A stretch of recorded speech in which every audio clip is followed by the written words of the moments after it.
आरोपी आहेत ते पहिले म्हणजे अमेडिया एंटरप्राइजेस LLP, पण त्या FIR मध्ये सुद्धा अजूनही अमेडिया एंटरप्राइजेस LLPचं नाव आलेलं नाही. माझी आत्ताच्या घटकेला शीतल तेजवानीची अटक झाली, ठीक आहे, पण हे फ्रॉड जे झालं ते एका हाताने टाळी कधीही वाचत नाही. त्याचा जो दुसरा हात आणि महत्वाचा हात जो होता तो अमेडिया एंटरप्राइजेस LLP ही कंपनी होती आणि या कंपनीमध्ये 2 पार्टनर्स होते. 99% पार्टनर पार्थ पवार, 1% पार्टनर दिग्विजय पाटील. पण जे वाचवण्याचा प्रयत्न जो होतोय याच्यावर माझा खूप खूप स्ट्रॉंग आक्षेप आहे.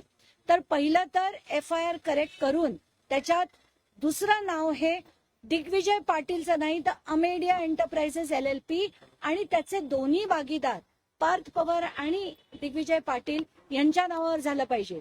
याच्यात जे फ्रॉड झालंय ते एकानंतर एक वेगवेगळी फ्रॉड आहेत.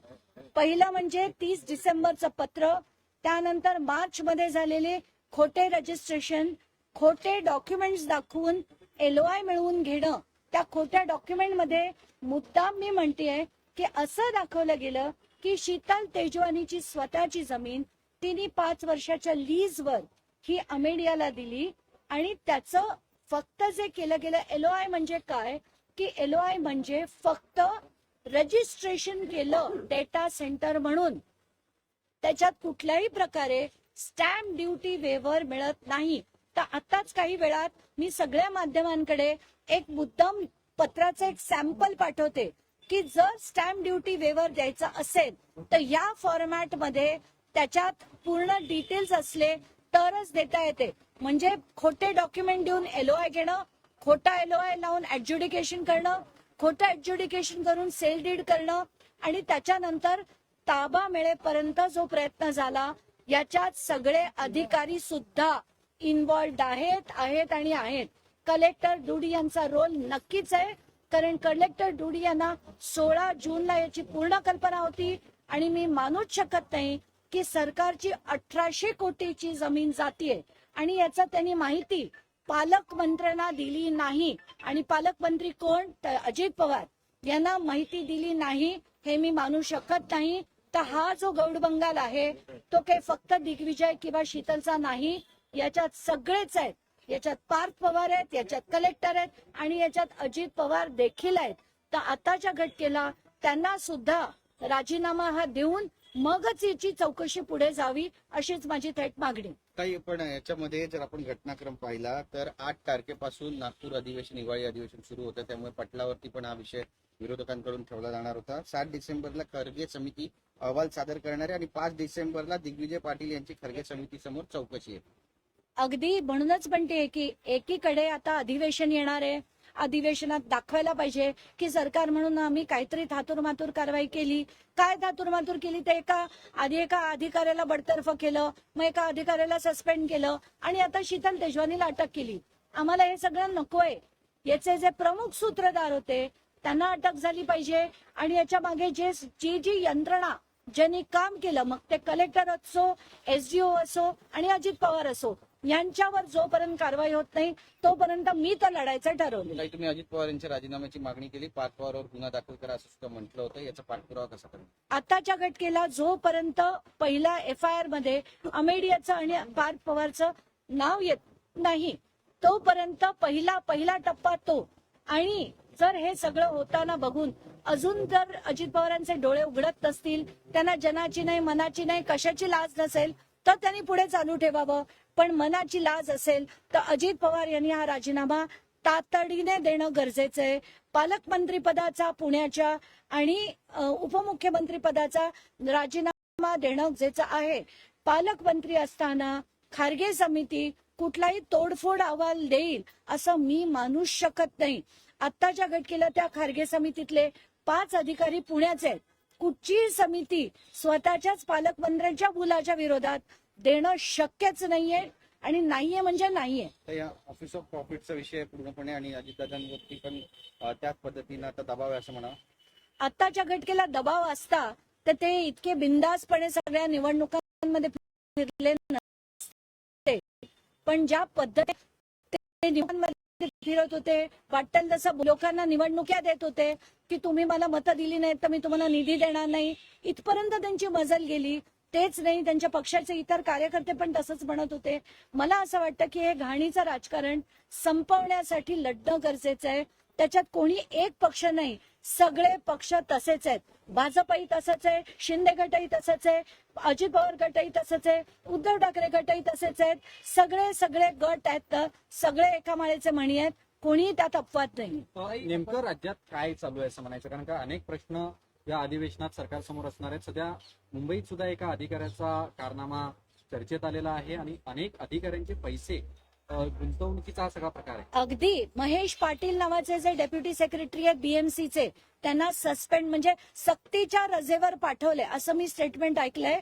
पण त्याच्यात अनेक मोठी नावं, त्याच्यातले मोठे पोलीस अधिकारी एवढेच नाही तर त्याच्यात 15 किलो सोनं आणि 2 कोटी रुपये हे पोलीस अधिकाऱ्यांनी त्यांच्याकडे त्या प्रोजेक्टमध्ये घालण्यासाठी दिलेत. माझा प्रश्न आहे की कुठल्या पोलीस अधिकाऱ्यांकडे 15 किलो सोनं कुठून आलं? याच्यातली सगळी जी नावं आमच्या कानांपर्यंत येत आहेत ती इतकी मोठी आहेत की असा प्रश्न पडतो की हे महाराष्ट्रात चाललंय काय? हा भ्रष्टाचार जो अफाट होतोय, याच्यात एक महत्वाचं नाव अशा एका रिटायर्ड जजचं देखील आहे ज्यांच्या विरुद्ध मी स्वतः कंप्लेंट केली होती. त्यांचं जे नाव माझ्या कानावर आलं, ऐकून मला फार नवल वाटलं नाही. त्याचं कारण असं की हे जे जज आहेत त्यांनी छगन भुजबळांचं हिबेस कॉर्पस सारखं पिटिशन 5 दिवस सतत फर्स्ट ऑन बोर्ड ऐकलं. त्यांच्या विरुद्ध मी कोलेजियम, सीजे आणि खाली सगळ्यांकडे कंप्लेंट आणि त्याची कॉपी त्या जजना सुद्धा पाठवली होती. त्यानंतर त्यांनी जजमेंट फिरवलं. पण असे जज आहेत जे काय काय करतात, कसे कसे पैसे खातात, आणि अशांनी जर असे पैसे प्रोजेक्टमध्ये गुंतवले असतील तर अशा सगळ्यांना शिक्षाही झाली पाहिजे, तरच कुठेतरी हे चित्र बदलेल. नाही, आताच्या घटकेला नक्कीच हे दाखवण्यासाठीची कारवाई आहे असंच माझं स्पष्ट मत आहे. आणि हे जर त्यांना करायचं असतं तर 7 तारखेला त्यांनी जेव्हा समितीची स्थापना केली त्याच्यावर लीगल आत्ताच्या घटकेला त्यांना लीगल कुठलेच राईट नाही आहेत. त्यांचे टर्म्स ऑफ रेफरन्स लिमिटेड आहेत आणि त्याच्यात सुद्धा 6 पैकी 5 पुण्याचे अधिकारी नेमण्यात काय शहाणपण होतं मला कळत नाही. आत्ताच्या घटकेला जे 1 महिना उलटल्यानंतर कारवाई जी केल्यासारखं दाखवलं, म्हणजे तू मारल्यासारखं कर, मी रडल्यासारखं करीन, हाच त्याच्यातला हा पूर्ण निष्कर्ष निघतो. आत्ताच्या घटकेला हे फक्त आणि फक्त अधिवेशनापुरतं झालं एवढंच मला म्हणायचं. पाच पवारचं नाव अजूनही कुठेतरी लांबणीवर आहे, कुठेतरी त्याला इन्व्हॉल्व केलं जाते. पाच पवारचं नाव घेणं गरजेचं आहे. मी हे पहिल्या दिवशीपासून म्हणते की करता करविता हा दिग्विजय पाटील नाही. त्याला जे सांगितलं गेलं, त्याला जे अधिकार दिले गेले, तो त्या अधिकारावरच कारवाई करत होता. त्यांनी अधिकाराप्रमाणे सही केली. रेझोल्युशन पास जे झालं ते कंपनीने केलं होतं आणि कंपनीतले 99% पार्टनर म्हणून मी कंपनीचे कायदे पण वाचून दाखवले. लिमिटेड लायबिलिटी पार्टनरशिप ऍक्ट वाचून दाखवली. त्याच्यात लायबिलिटी अनलिमिटेड आहे हे देखील सांगितलं. तर याच्यात हे जे सगळं चाललंय फक्त एक शोषा चाललाय आणि हे बिलकुल मला मान्य नाहीये. याच्यात खरी कारवाई होताना अजूनही दिसत नाही, पण सुरुवात होईल अशी अपेक्षा करते. आपण अमित शहाची भेट घेणार होता, त्या संदर्भात काही पुढील अपडेट आहेत? मी जेव्हा तिथे पोहोचले शुक्रवारी संध्याकाळी, मी पोहोचण्याच्या 1 तास आधी छत्तीसगडला गेले असं कळलं. त्यानंतर रविवारी ते परत येणार होते, पण त्याच्यानंतर मला आजपर्यंत वेळ कळवली गेली नाहीये. आता मी फोन देखील करणं सोडून दिलंय, कारण काल माझी आई देखील हॉस्पिटलमध्ये तिला ऍडमिट केलंय. त्यामुळे मला आताच्या घटकेला कुठे कुठे जाऊ, कारण आज त्या डॉक्टर गौरी गर्जेसाठी पूर्ण दिवस मी वरळी पोलीस स्टेशनला आहे. सगळीकडे आपण लढतोय, पण राजकारणी कसा खिचाट केलाय अजित पवार प्रकरणात देखील मी बघते आणि आज गौरी गर्जे प्रकरणात देखील मी बघितलंय. ताई, एक क्षण आला होता, म्हणजे आज दुपारी तुम्ही बाईट दिली, त्यामध्ये तुम्ही गौरी गर्जे यांच्या आईवरती थोडंसं ठणकावून बोललात, त्यांना समजवलं की मीच का आवाज उचलू, तुम्ही आवाज उचलू. नाही, तसं नाहीये. त्याच्या बऱ्याच गोष्टी आहेत ज्या मी सांगेन तुम्हाला नंतर. पण आत्ताच्या घटकेला मला असं वाटतं की जे दाखवलं जात आहे आणि जे खरंय याच्यात जमीन आसमानाचं अंतर. महेश पाटील प्रकरणाच्या बाबतीत काही ज्या शेल्स कंपन्या आहेत त्या बाबतीत तुम्हाला काही माहिती मिळते? आता मला प्रॉब्लेम असा झालाय की माझ्याकडे वेळ कमी पडतोय, कारण जेव्हा लढते दिवसभर तिथून हॉस्पिटलमध्ये पलटीये, तर ह्या सगळ्या कंपन्यांची डिटेल्स मी काढून रात्री आज काढून उद्या सकाळी माध्यमांपर्यंत नक्कीच देईन. हा आकडा खूप मोठा मानला जातो. तो आकडा तुमच्याकडे आला आणि काही- आत्ताच्या घटकेला माझ्या कानावर झाले ते 300 कोटीपर्यंत प्रकरण गेलंय आणि त्याच्यात मोठ्या मोठ्या पोलीस अधिकाऱ्यांचे, अगदी सगळ्यात मोठी मुंबईच्या पोलीस अधिकाऱ्यांची नावं येत आहेत. हे ऐकून खरंच खूप कसं तरी झालंय की आता विश्वास कोणावर ठेवावा.